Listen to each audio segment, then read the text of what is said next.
أعوذ بالله من الشيطان الرجيم بسم الله الرحمن الرحيم رب اشرح لي صدري ويسر لي أمري واحلل عقدة من لساني يفقهوا قولي آمين يا رب العالمين.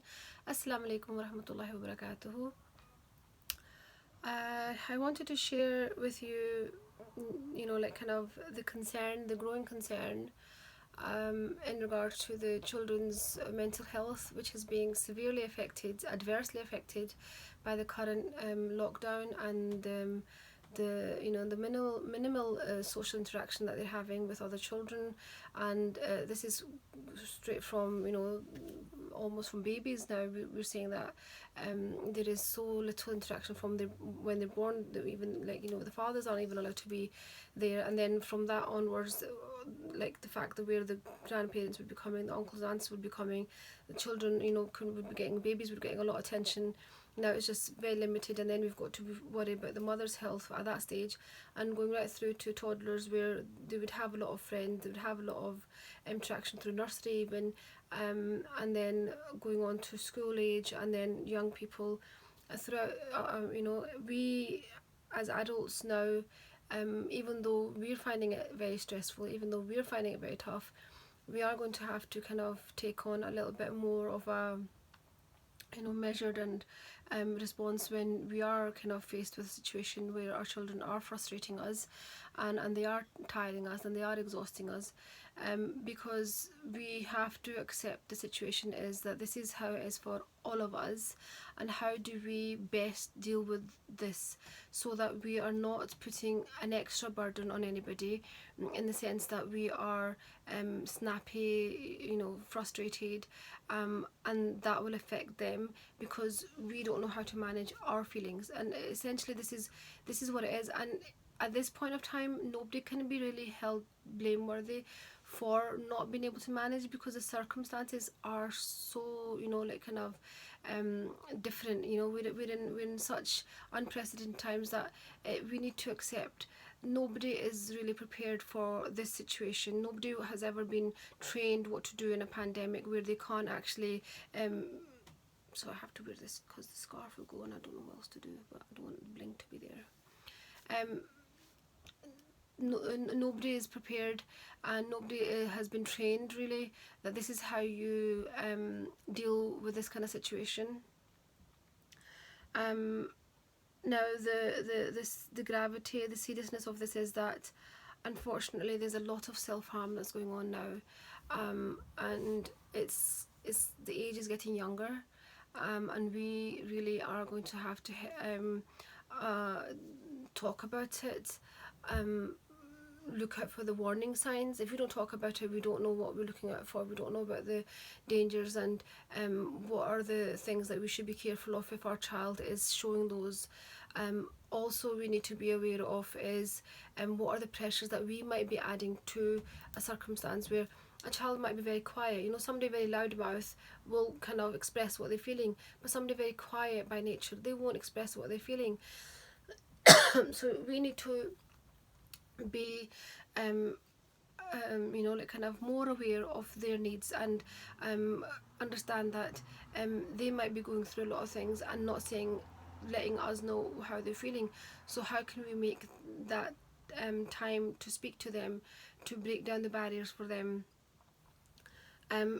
If that's not the case, if that's not easy, how can we make it that we are lightening the amount of stress that they're feeling? How can we make sure that they're not feeling that pressure? And obviously the biggest pressure right now on children is that it's in lockdown, their schooling's not getting done, and we're making sure that they better get the education. And then obviously there are parents that are going to be saying that, well, the schooling, you're getting a minimal amount of schooling because obviously it's going to be absolutely what they can, not with whereas in school you'd get the practical side of stuff, the interaction with the teacher, a lot more interaction, whereas and with the friends, when you sit down and discuss, you can have that kind of stuff. So whereas right now it's the online lessons, and with the online lessons there's a whole lot of disruptions going on, or you've not been able to access it, you've not been able to get online, there's been technical difficulties, so whereas a smooth run of a school, as long as you get there on time, is now choppy the whole way through. Obviously, alhamdulillah, it's getting a lot better, but still that's affected. So what happens in that then is the parents are feeling that, oh, my child's not getting the full 6 hours, right? Whereas obviously it's not always the 6 hours. You got to break it down and understand that there's breaks and there's this and there's that and there's traveling to lessons in secondary. But then so having all those thoughts, a parent will then think, well, actually I need to add to their education, so let me get additional stuff which will help them, which is fine if the child is coping, or if you think that, you know, in a measured way you can approach it, but it's not going to be fine if the child is struggling, you know. And there has to be a balance where you need to sit down and talk to the child and meet their needs. That can be a 2-year-old, that can be a 4-year-old, that can be a 14-year-old, that can be a 24-year-old. Now, in studies we are doing is that the young people is up to the age of 25. So don't think that, oh, my child is 21 and that's fine, you know, I've done my part and that's it. Up to the age of 25 they are quite, you know, as young people and vulnerable to, you know, kind of being able to kind of get off the wrong, you know, track and make themselves at risk of something. So they will need that support from parents. There is a lot of ways that we can help, but we actually first of all need to manage ourselves as well, so that we are well prepared, make sure that we are organised in our days. A lot of memes, you know, where we've always seen them, where there's like, oh, as soon as the holidays are over we want the kids to go back because we're fed up, we're this, we're that. And you know, it's memes, but you know, they say if you repeat a lie enough times it becomes a truth, even though they're memes. And you know, we love our children, but if we focus on that mindset a lot, it can end up affecting us, that we actually feeling that. And we need to kind of pull away from that and understand that that is not who I am, that is not my bond with my children. You know, we lay our lives down for our children, we sacrifice everything, we sacrifice our sleep, we sacrifice everything. The reality is that. So whereas those memes are saying that, oh, 2 weeks of them being at home is frustrating, but the very first thing that a mother does is, you know, kind of put her own life at risk for that child.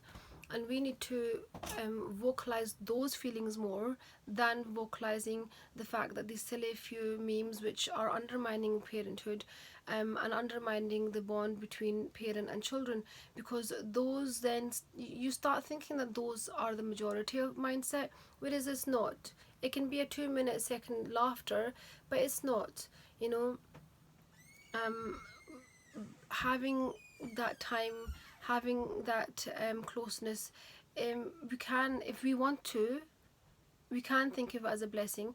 Obviously it's got to be a whole family effort, and that's what we've got to try to take the goal to. But if it's only one person that's starting it, then so be it then. And the effort has to be the fact that to make it into an environment where the children are feeling wanted and loved. It's crucial that they're not feeling that we're a burden on our parents. Even if we say this as a joke to our friends on the phone, our children are listening. Our children are listening, and it is going to crush their souls to know that their parent don't want them in the house with them because of this lockdown. They're actually having to put up with the children. You might say it as a 2-minute joke, but that child has heard it and it scarred their soul. It's honestly, it's as deep as that. By us saying words, we hear something like that, you know, it'll scar us. So we need to, you know, be much more loving, be much more, you know, already they're not getting the, you know, physical interaction with the children, with other school children. They're not getting all that, and then you want to say the fact that actually having them at home is really not easy, is this, is that. We have to now go back and rewind and into the time when we are feeling the fact that life is just too busy. We have to go back and rewind and say, well, actually only a year ago I was actually kind of getting fed up of this. waking up in the morning, running back to the school, back and forth, and doing the morning, and then coming home, and then getting clearing up, and then doing this and doing that, and then going to collect them, and then it's this time, and then it's school time, and then it's madrasa time, and then it's dinner time, and then it's bed. I don't actually get time to chill, relax. The holidays will come, we'll have a nice movie night, we'll have this. The working mothers, how we're managing. 6 o'clock we're getting up, getting ready out, getting the kids out, run, getting the breakfast, getting that, and then coming home, leaving work. So that's just been a whole shift itself. Getting the shopping, getting the dinner on the dinner table, then telling them not to argue, kind of calm down, sort yourself, because everybody's a little bit tense, everybody's a little bit tired, and you're already tired, and then it's, like, kind of do your homework and get you this done and get that Quran done, and don't fight, you can't play PlayStation, you can't do this. We need to really remember all that. We are so forgetful. We are so forgetful that at that point we were saying, if only I had another couple of hours, etc., if I could take it easy, if I could just, kind of spend a bit more time with the kids, and that we would enjoy that, we would cherish that. I don't have to spend my hour in the traffic. It's not the blessed time. It's not the time that, what you on about, this is such a serious grave. Yes, it is. There's no doubt. But in every single difficulty, this is subhanAllah in that Quran verse, with every difficulty there is ease. So with the difficulty there is some ease as well. Even in this circumstance, even in this pandemic where it's so heartrending, it's so tragic, AllahSubhanaWaTa'ala has said, with difficulty there is a relief. With difficulty there is a relief. There is so many ways that you can put this.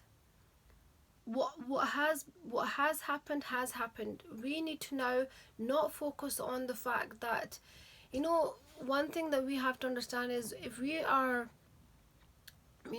watching the TV, the news, that's all they can sell. They can't sell happy stuff.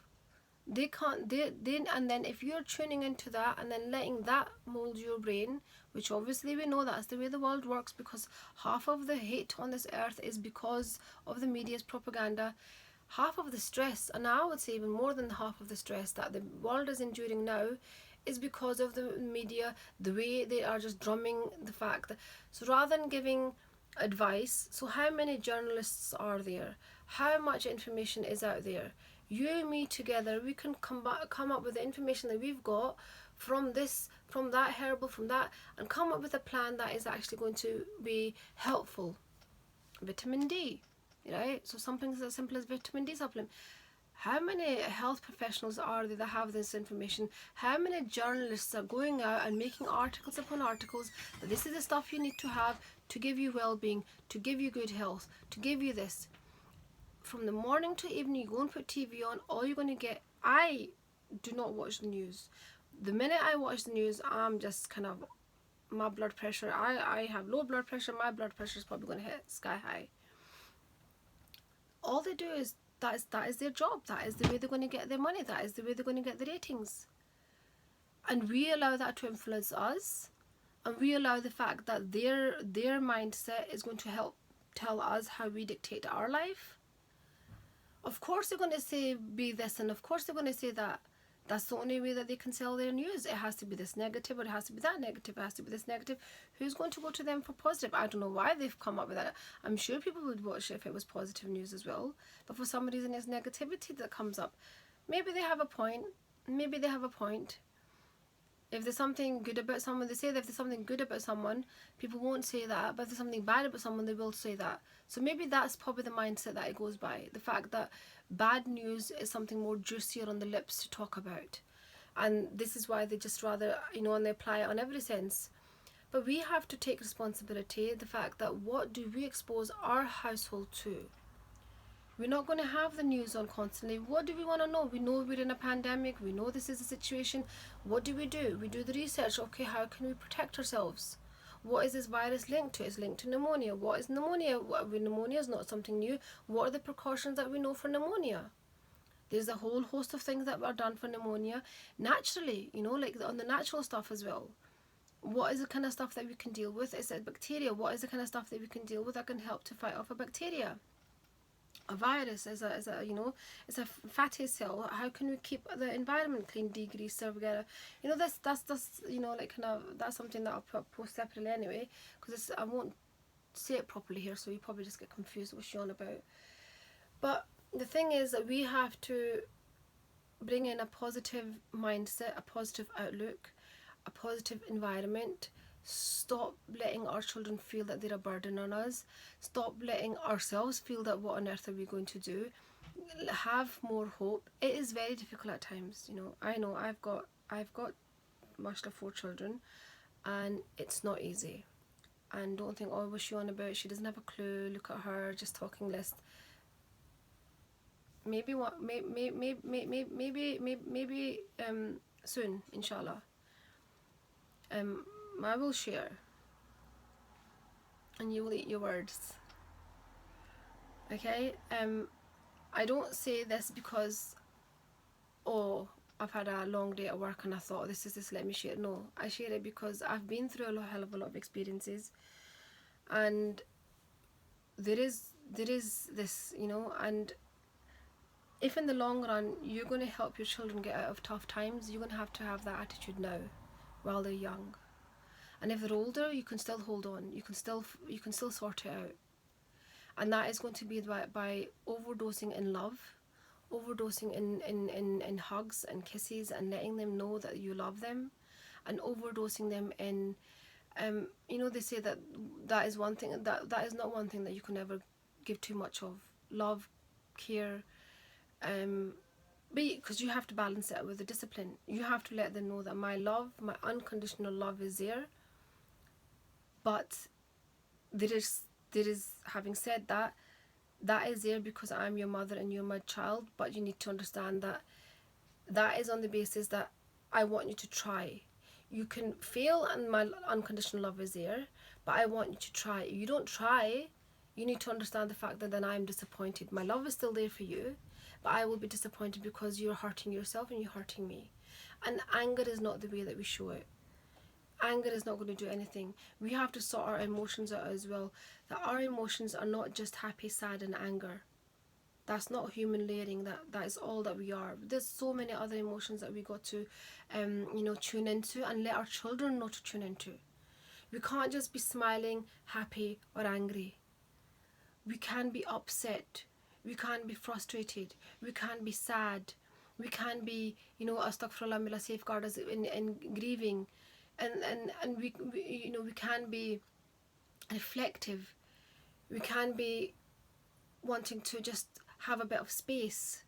So many different layers, and we just stick it to, well, I'm angry now because you've done that, or I'm sad because this has happened, and I'm happy because of that. And we need to kind of help our children to be able to understand that their emotions, and so that they can actually make sense of it. If we can't make sense of it, how are they going to make sense of it? And they are at such a vulnerable time at the moment. Every single child, no matter what the situation is at home, no matter how you think, how smooth everything is, how good everything is, every single child is at that where we don't know what their peers are speaking to them of, whether they have whether they have good friendships going on or not good friendships going on, whether they have pressure going on from some us. We might choose to have our independent, free, kind of, we know the word that was going around. I'd rather have kind of this rather than toxic relationships or negative relationships, etc. We might have that decision that we choose to be focusing on stuff that we don't need to be, but children have to kind of go through all those relationships and then make up their decision. But at this moment they need we are social creatures, and they need that the maximum, because that is how they're going to develop. If they don't actually have that interaction. But we don't know what interaction they are exposed to, because half the time it's on social media, half the time they're on the PlayStation, or they're on this game, and we think it's a PlayStation game, but a PlayStation game is equally exposure or to all online bullying and all that kind of stuff. what, you know, the Switch, Nintendo games, we think that, oh, they're just playing a game, but they can actually be playing and talking over there, and we don't know what they're getting exposed to. So the first and foremost, before any other stuff that, inshallah, I aim to do like a few, with age appropriate, and then like how we can, help, etc. But first of all, I think the focus has got to be on us. How do we kind of manage, and how do we kind of change our own mindset to be much more calmer? What are the techniques? I mean, if you can, inshallah ta'ala, it'd be awesome if you could actually, in comments, share what are the techniques that help you to calm down. For me, I think, and it's not about, this or that, I think walking is one. Long walks, and A'udhu billahi minash shaitanir rajeem, because you have to accept that when, if it's getting too much, that there can be the devil at play, where, because the home is the biggest, the biggest building of the society, so where the home breaks, the society breaks. Hence, obviously, as Nabi Karim Sallallahu Alaihi Wasallam, why we know so much about his home life and how he managed stuff, so that, if we followed that, we wouldn't actually have this breakdown of society that we're seeing all around us. So we need A'udhu billahi minash shaitanir rajeem, doing wudu, changing the set scenery, walking away. All this is Sunnat Rasul, actually. If, as I'm saying it, doing wudu is Sunnat Rasul. Having a glass of water is Sunnat Rasul. Water, because you're fire at that moment. If you're angry, if you think you're actually now infuriated, and you are, like kind of in a, we don't know how to do. So, water is, that's a fire, then that's water. So drink water. You're standing, sit down. You're sitting down, lie down. If you can, move away from that situation. These are all Sunnat Rasulullah that we are guided if we are feeling that we are unable to cope in a state of anger. And also, then once you are able to do that, if you think you're actually feeling anger, then do that. Then reflect over the feeling that you've had. That, what was that feeling? Was that anger? Was that frustration? Was that like kind of hurt? Were you actually feeling hurt? I know I get so, I don't want to bring it to me, but I think if I'm sharing stuff that I feel we need to talk about, and it's coming from a place that I have to share it equally, then this is where I'm coming from. Like, do you resonate with that, or do you think actually I don't relate to that, I actually, this is how I deal with it? And then see that, like, how do we move on from that? How do we kind of get this information and say, okay, well, this is where actually, even though you're reacting like this and I'm reacting like this is actually how we can move forward, even though the way that we cope is different. I cry. I cry. I'm happy. I cry. I'm sad. I cry when I'm angry. I cry so much. But that's the way I react, and that's the way it is for me. It's like, you get me too angry, I'll cry. You get me too sad, I'll cry. You get me too happy, I'll cry. Bloody hell, you cry. But astaghfirullah. But that is the situation, and that is what it is. If I get too upset, if I get too angry, I'll just start bawling my eyes out. But and that's what it is. We got to understand that how we cope. We need to understand how we deal with our stresses, and how and then how we can actually help. So once we know that, then when I'm upset, this is how I'm going to deal with it, and this is what I'm going to do, and have a set time. This is where I need to have some me time. Me time is so crucial. And then you focus on how you're going to help the children, inshallah. What is it that how can I address their needs? But we need to understand that we need to address our needs, and we have to now accept that we need to address children's needs, and not in a punishment kind of way. This word came up yesterday where, someone said that what punishment can I give when they're not listening? And it just felt so like, this is not the way that we should be thinking. We shouldn't even be having that thought. That, and I know it's very like, what's major about that? But if you were to understand the situation that we're in, then it's and even actually not in just in the situation, if there's a problem, so clearly there's a problem going on, then we have to find a solution, right? Not a punishment. So whatever the problem is, whether that's behavior, that the child's behavior is, this or that, we have to find a solution to that. And that solution has to be based on love and compassion and kindness and understanding. You have to put those factors in there and then see that this is the solution. And again and again, because it's a child that you're talking about, a child who's expressing their needs in the way that they can or the way they've seen. So if I cry, then there's a high chance when my child or one of them is hurting, there's a high chance that that's the way they're going to express themselves. And if I scream, there's a high chance that that's the way they're going to express themselves. And I do both. The tannoy, right? But that's the way it is. So when they scream or they do this, I need to accept that this is the way that they express this feeling of theirs. And we need to understand that.